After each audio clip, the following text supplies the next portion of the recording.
Hi guys! Today I introduce the English translation with my book Miss A's Story. Let's start!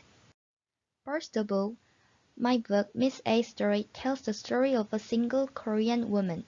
The main character A has many dreams and worries, and her worries and reality about boyfriend, marriage, and company are described in the book.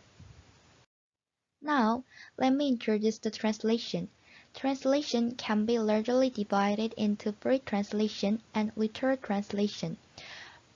Literal translation simply said take the reader to the author. On the contrary, free translation can be said take the author to the reader. Translator is the medium that connects the reader with the author. You have to know how to distinguish between writing a literal translation and writing free translation or mixing. When we use free translation, it's important to understand the writer's intentions, so you have to be very careful. Therefore, first, I use literal translation, and second, used free translation. I thought about the title translation between A's story and Miss A's story, but I chose Miss A's story because this book is a story of an unmarried woman. I use Miss to show an unmarried woman.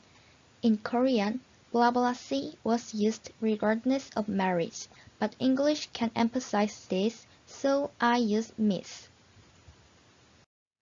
Let's move on to the next verse. I translated a part of the book below. A lives with days that are full of her power. It doesn't release from her. Is this a free translation or literal translation? Can you guess it? I use a free translation. This is because words that are difficult to translate were translated into words that fit the author's intention.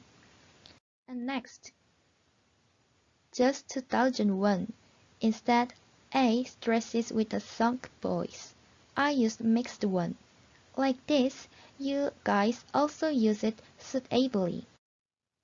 Another part is grammar. The first part is word order. The second is the adverbial part. In English, the adjective plus ly becomes an adverb, but it's a little difficult in Korean. 조용하게 is an adjective and 조용히 is an adverb. This is something we should be careful about when translating. Finally, there is no postposition in English. Since there is a postposition in Korean, it's possible to fully understand even if the word order is changed. Let's look at an example sentence. School go to I. It's hard to understand and grammatically impossible. 학교에 간다, 나는. This is kind of inversion, a sentence that can be fully understood. So, when we translate it, we check these two options. Can I use right translation, free translation, or literal translation? And how about grammar? My presentation is over. Thank you for watching.